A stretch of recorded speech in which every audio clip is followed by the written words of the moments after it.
If you want to learn the straight line,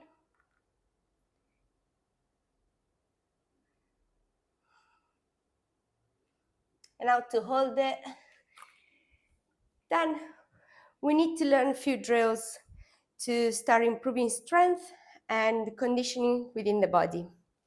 Let's get into it. Hi and welcome back. So today we will start a few drills. I'm gonna produce more videos as long as we go to work with different parts of the body and advancing in the practice, because this journey, it's the handstand journey, it's a very long journey. We cannot expect to go up and hold a straight line in 1 week. That's not possible. And what I learned from my journey, it's that men usually can hold pretty banana handstands because they have a lot of strength on the upper body, but they lack on openness and flexibility. So they might be able to hold it for a few seconds, but the line is absolutely not there. Where the women might take longer because they have to improve their strength, but they are more open. They're starting the journey already, always a little bit more flexible than men, let's say it. And once they learn and improve their strength, then they can have beautiful lines. I'm not saying men cannot have it, absolutely. It's just we're starting from different points on our journeys. So please don't compare yourself to others.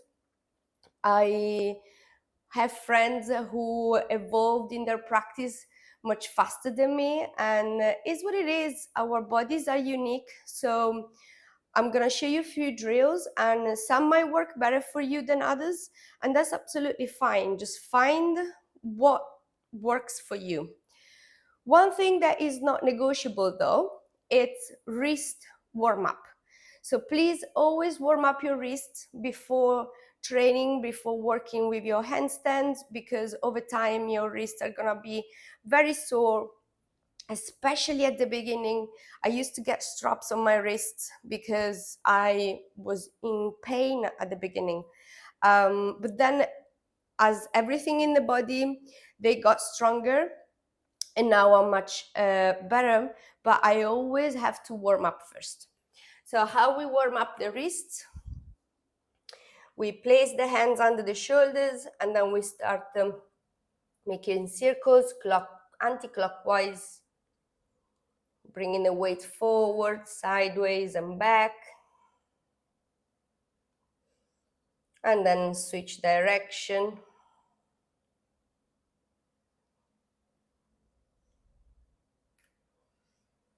And then from here, bringing the fingertips to the side. The closest the wrist, the better. And then keep circling.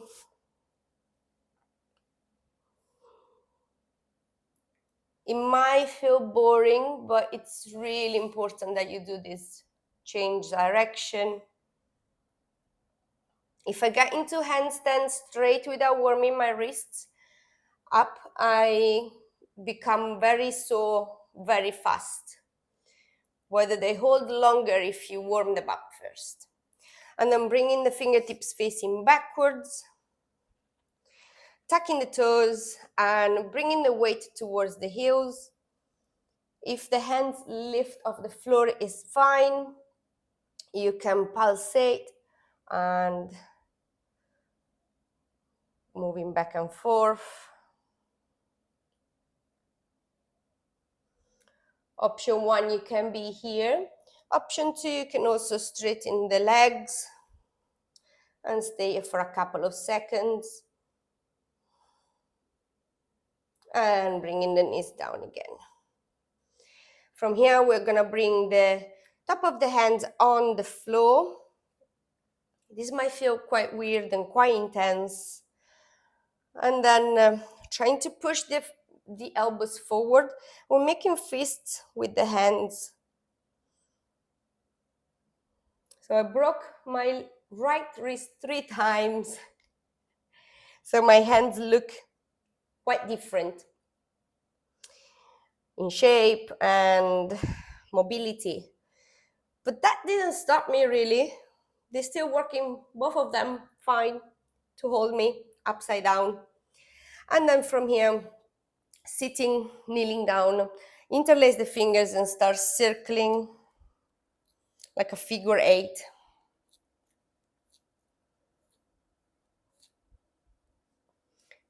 Change direction.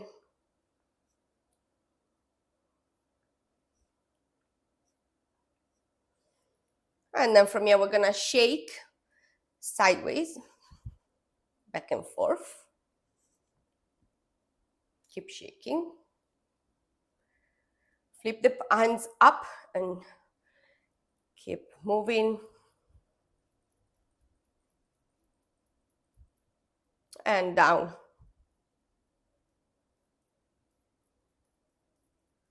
Last one out.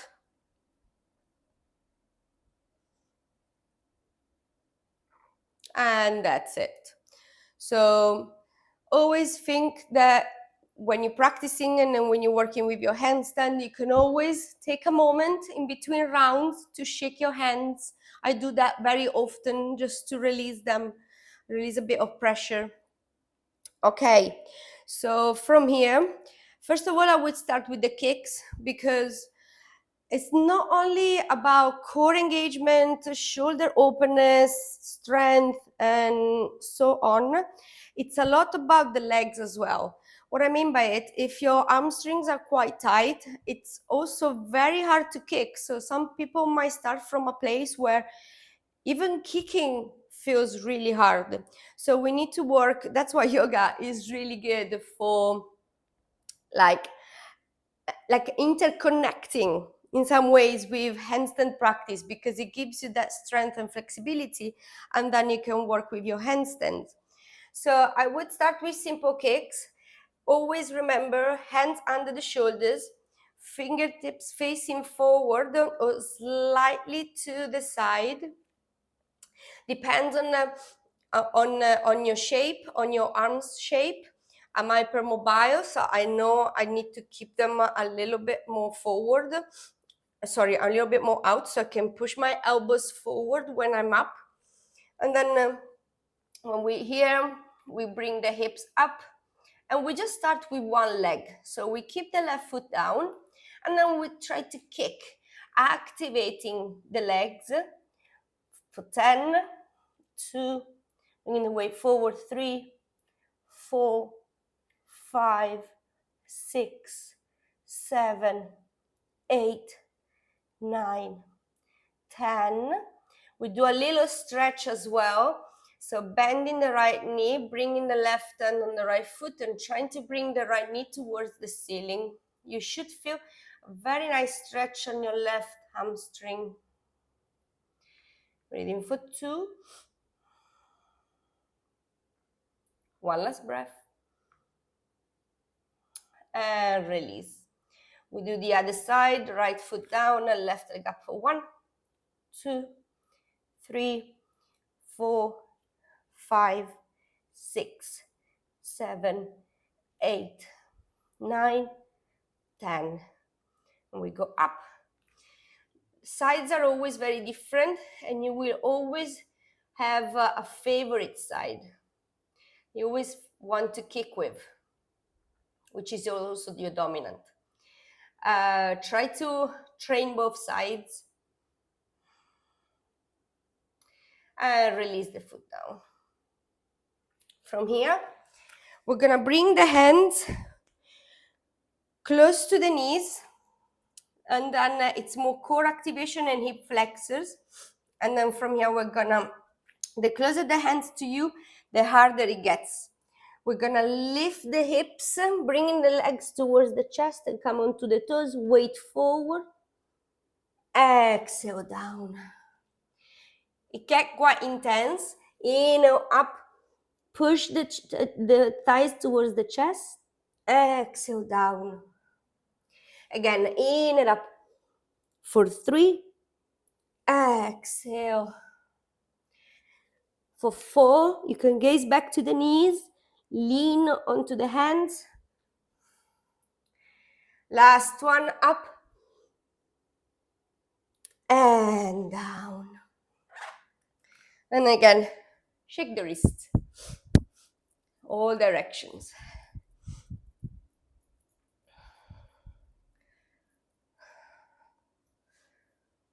Okay.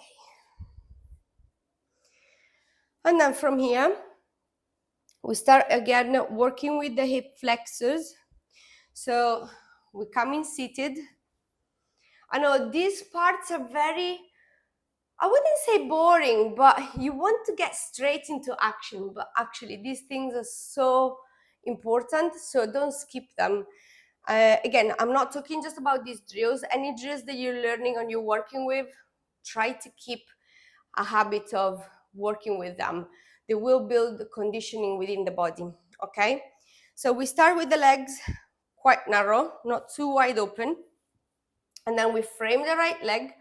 The farther away the hands from you, the easier it is. Yes. No, it's hard. Sorry, I got confused.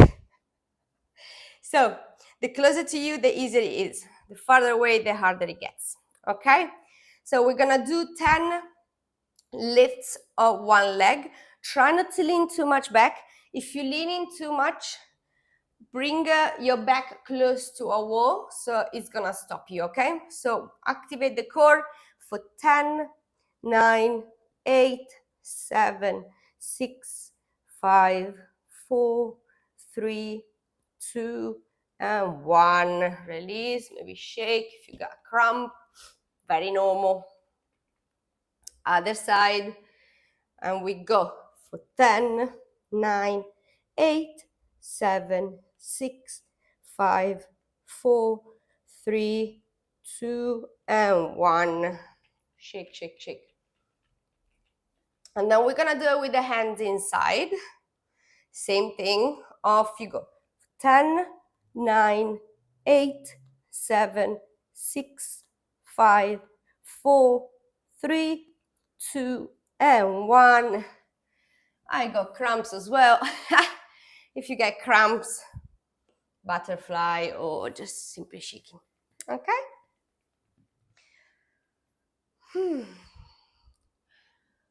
Take a moment here.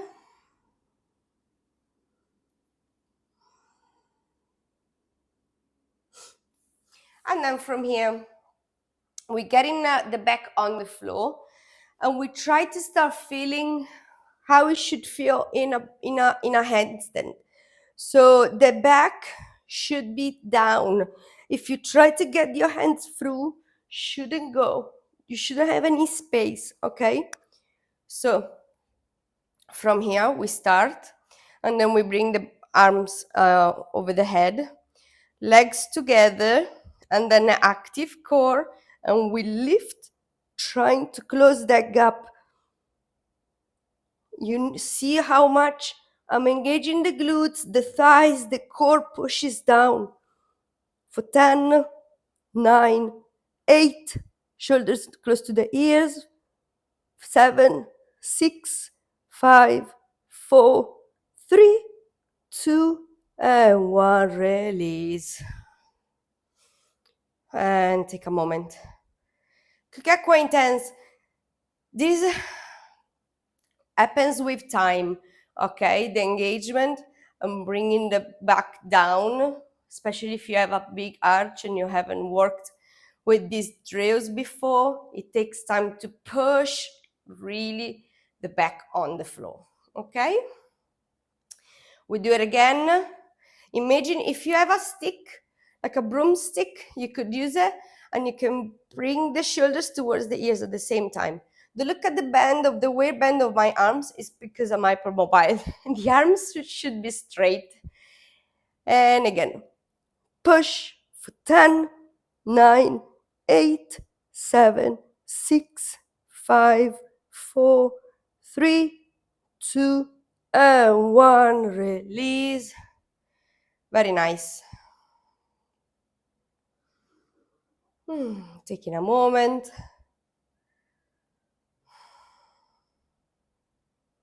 And we go again for 10, 9, 8, 7, 6, 5, 4, 3, 2, and 1. Nice. Bring the knees to the chest. Taking a moment.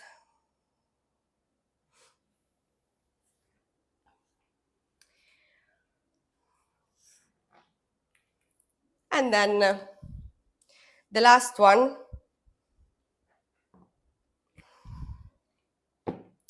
You can use a block. And then if you have another block from the front, you can use that as well. Now it's quite narrow, so it should be two really, which I don't have at the moment. So imagine you having two blocks. And if you have a broomstick, it's really good. So here we simply just resting, relaxing, okay? And imagine you have to again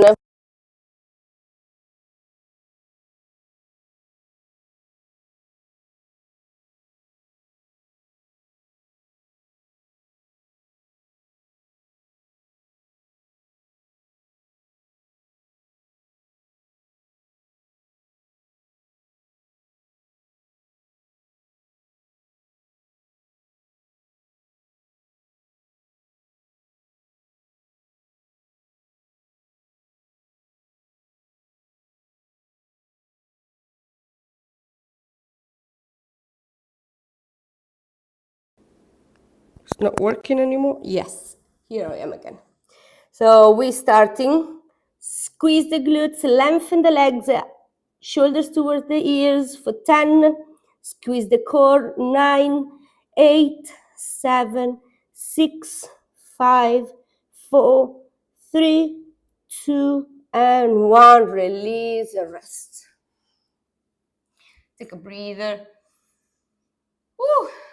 And again, the legs, try to get straight, not too high. It's quite hard at the beginning. It's good if you have a mirror or if you're recording yourself so that you can see the alignment and what needs to be adjusted, especially if you're on your own working with these drills. Off we go again. And for 10, 9, 8, 7, 6, 5, 4, 3, 2, and 1. Release. One thing I haven't said, try to look in between the hands. So you're gonna exactly have the same alignment as you would be upside down, okay? Last one. We go for 10, 9, 8, 7, 6, 5, 4, 3, 2, and 1. Release. Remove the blocks.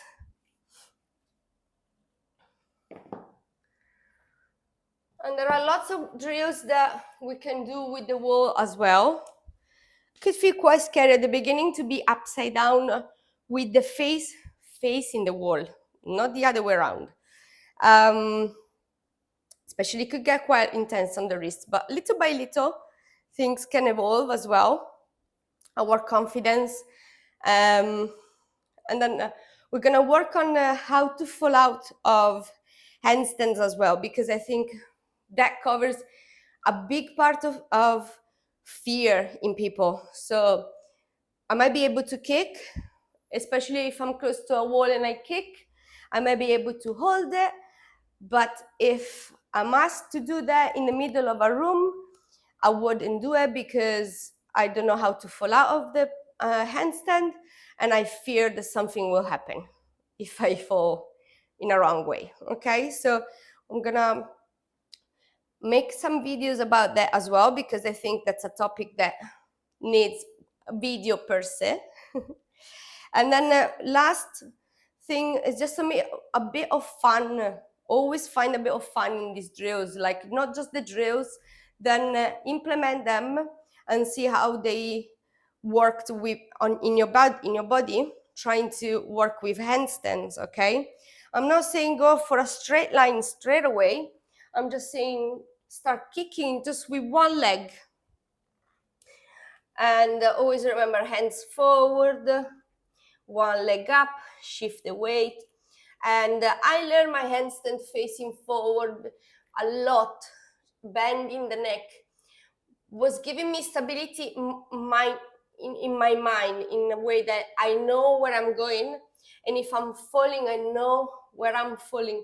But actually, that really changes the alignment of your spine. So in time, I started bringing the head through, and that made a big difference in the alignment. So I would say start already with your hand through, gazing to your thumbs, and I'm making L. You do 10, one side, and then you do 10 at the other side. So you start feeling, moving forward with the hips. You can do this with the wall if it's the beginning as well. So start having that playtime as well, not just drills. And see how it goes. And I hope to see you into the next video. Have a beautiful day. Ciao.